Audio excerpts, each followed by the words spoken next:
no camera on it. Hey, so I'm back again, and you're listening to the host, Leslie Slowly, also known as the Backwards Rider.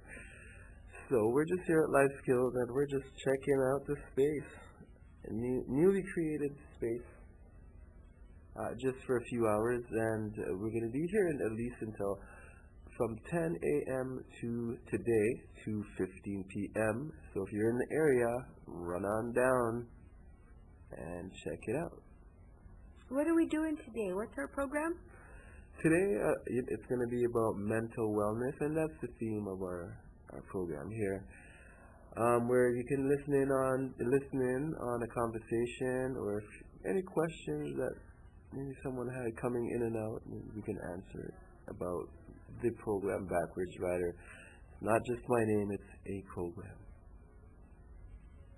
And this program has amazing capacity to turn you around, spin you in a spiral, make you laugh at your own melodies. So once a man, once a woman. So cross-dressing is allowed in especially if you feel comfortable with it. You can bring your skirt or your bra, or pardon me, your dress, and if you wanted to get in the change room, we can see how you look. We can even take pictures too, you know.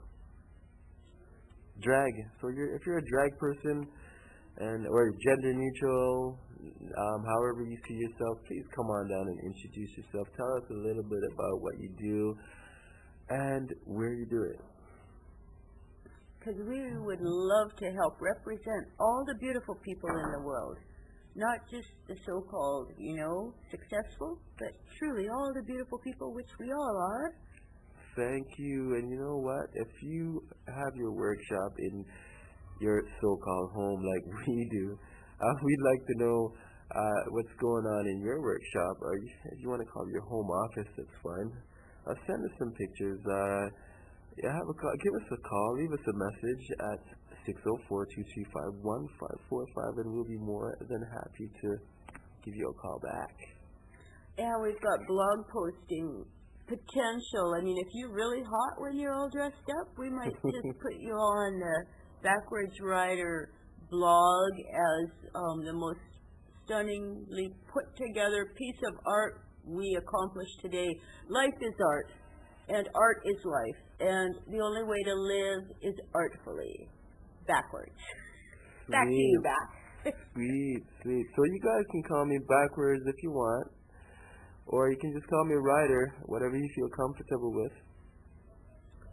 So on one hand, our favorite thing to do is art. So one in the hand is art, and in the other hand we have performance, and we're big performers around here. Because life is a stage, don't you know, and we're working on our production. Sometimes we rehearse, sometimes we improv, sometimes we freestyle. But whatever we do it spectacularly. Great. Because life is too short not to be more spectacular. That's right. Who said you had to be not seen and not heard? I don't know, but somehow society accomplished that for a lot of people, didn't it? Now we're willing to be spectacles and spectacular, and thank you. Art is life, so life is art. Come on, join us. So at the Carnegie on Wednesday the 20th in the art room, that's the basement, we have recycled paper arts. It's our workshop and gallery session where you can come down, learn a new skill, learn new techniques of the paper thing. So if you're into making stuff out of stuff, recycled stuff, that is, it's going to be around, I believe, 2 p.m. to 4 p.m. Won't you come and join us? Meet other artists that are in the area, maybe traveling artists as well, of course, and just share with us, and I'm sure that you will be happy that you did that. Also, at the Oppenheimer Park, which is a later date, on the 28th, we're going to have 3 40-minute sessions, and the subtitle is Home Ground, for those of you who know it. Come on down, we're going to demonstrate the live board game for Backwards Riders, so check it out. Now that home ground, that's like a 2 or 3 day event, is it? It is. Over the weekend? Yes, it is. Oh, beautiful. And they've got some indoor-outdoor facilities, so even if it's a not so beautiful day on the wet coast, you can still come down and you don't have to bring an umbrella.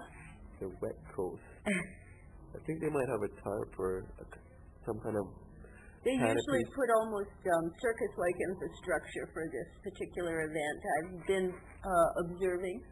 You know, they put up little tents and tarps, and they do have the new community center. There's usually no walls, I noticed. Okay. It's just walk right through it, chairs. So that would be, that's at Princess and, is it 488 Jackson? You might have to check the address on that, double check it, but it is the Oppenheimer Park near Cordova. It's on Cordova at East Cordova Jackson. and Jackson. Yeah. Big park, you can't miss it. You'll see lots of seagulls and lots of people. So have fun. And come down and join us. Come and be part of the colorful life. The downtown east side has so much talent. You will perhaps be amazed. I don't know. I sat out in suburbia wondering if I would ever be brave enough to go to the downtown east side because the news, those people telling lies about what goes on down here had me scared. I ended up coming down because some friends had put in a skate ramp. And that was about, 11, 12 years ago. I haven't left. It's a beautiful place. There's nothing to be worried about. You have to be having your wits about you. The police are often the most dangerous aspect of the downtown core as they play whack-a-mole because they put a containment zone in whereby, every jail cell is monetized, every court case is monetized. We're just ramming genocide through for profit down here. But the amazing street-savvy people and talented people. I mean, you think a few of us got washed up. Yes, perhaps we did, but life was hard, and we're survivors and live to create again. And you will find that if you attend any of the events that are being hosted in the downtown. We've got many different artists, musical and multimedia. You would be just so amazed also at how friendly everyone is, how helpful everyone is. Me, myself, I've moved probably 35 times in my lifetime. I've lived in 3 different countries. I've never found a friendlier neighborhood, a more helpful neighborhood, a place where your neighbors actually care about you and they got your back if need be. Often we're poor down here, but not entirely, and we help each other make it through. It's just the most generous community, as well as we've got a lot of tragedy because we've lost so many of our neighbors due to the oppressive police violence, due to the lack of proper housing, due to the fact that what's known as healthcare is truly disease maintenance for profit, and they keep vaccinating people down here. Once they bring through the flu vaccine, you find within a month or two you're attending many, many memorials because people are just dead.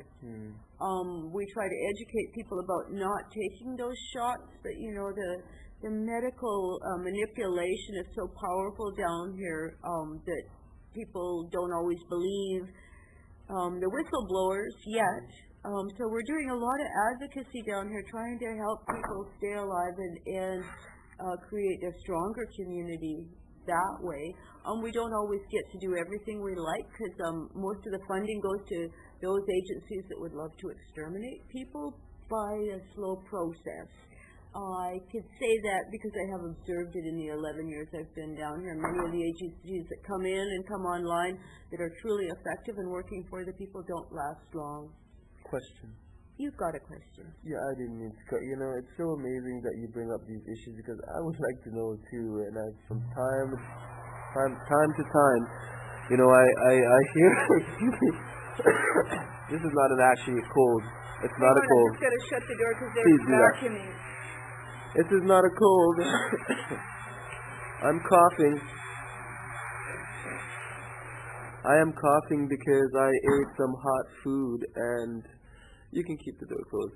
And I just ran outside, and I have it sounds like a cold, seems like one, but it's not, so you'll have to excuse me. I really want to get back to what you're saying. Guess what, guys? I'm happy to be, excuse me, a member of the Cop Watch downtown, the Cop Watch around here. And, I had a sweetheart. Her name is Terry Williams that actually introduced me. She invited me to a meeting. I went one Friday. She brought me into this person's house, and they were nice enough to welcome me. So I just wanted you guys to know that if you see me standing on the street observing cops, it's because it's what I do now. It's my latest thing, keeping an eye on what cops actually do, what they call work. And as a matter of fact, I was on my way into work today. What I call work is what I do. And I saw a guy with his hand behind his back right at Main and Hastings in the rain, and it was just this one cop. And it seemed like he was searching him, but to me, on the bus, riding it backwards, observing it, it just looked, for the time and age that we live in, it just looked too inhumane. It looked so uncivilized. It looked disgusting, and he was just standing there humbly with his back turned to the police officer and taking it. What else can we do? Take it, right? But that's my feeling on it, and it still doesn't sit right to me. I don't know what the guy did. Maybe he was selling a so-called drugs, which is a new word, and I do disagree with that word anyways, unless it's being talked about to the right people, which I think are pharmaceutical companies or the drug companies that you see. I won't name names on the block, but you know who I'm talking about. They clearly use that word drug, and how they legitimize this to make it into a sign. I don't know the politics of that yet, but you know what? We're a spiritual party. And I from time to time, I see people being harassed as they try to make a living or a buck on the street openly. And of course, maybe in all fairness. So I just wanted to let you guys know. I am a cop watcher, but I won't be watching every single cop all the time because it's just way too much and there's not enough workers. Well, not every single cop is a nasty one either, but the brotherhood and the lack of willingness to be truly abreast of the circumstances they find themselves in leads them to be questioned. We've got predatory police. The poster was put up, I don't know, maybe yesterday or the day before. It was put up on that blue wall that sits right in front of the Pantages Theater. That's a construction site now. But it was someone put a poster up, and within a day it was mostly shredded. They had put it up so well that it could stay up. But someone had come and tried to destroy the information they were putting out about the predatory police. So I couldn't read it all, but I wondered where it had originated and why there was only one sheet there in the 3 blocks that I walked, because I would have certainly read that and taken a copy home with me and perhaps help network that information. We don't know exactly how to deal with the almighty overlords. The paramilitarization of the police force was accomplished with the 2010 Olympic infrastructure. They have never taken down. They had, I don't know, what was it, $1 billion security budget. Now there's closed-circuit cameras everywhere. There's you can't have a private conversation in the city. You can't ride the buses without being completely observed and listened to, unless, of course, it's an old bus. I wonder what they're doing with all this intel, like they just keep gathering it. And they don't really need so many closed-circuit cameras because they've got a satellite already surveilling us. So they don't want you to know that. But I would like most of my neighbors in the downtown to understand that police work is being done by satellite. They observe you. They can tag and bag you at their leisure. So just look after yourself, kids. It's not a safe world entirely. But we're working to make it better, all right? Thank you. It's the backwards movement party. We're going to unwind the nastiness on this planet and spiral it in another direction.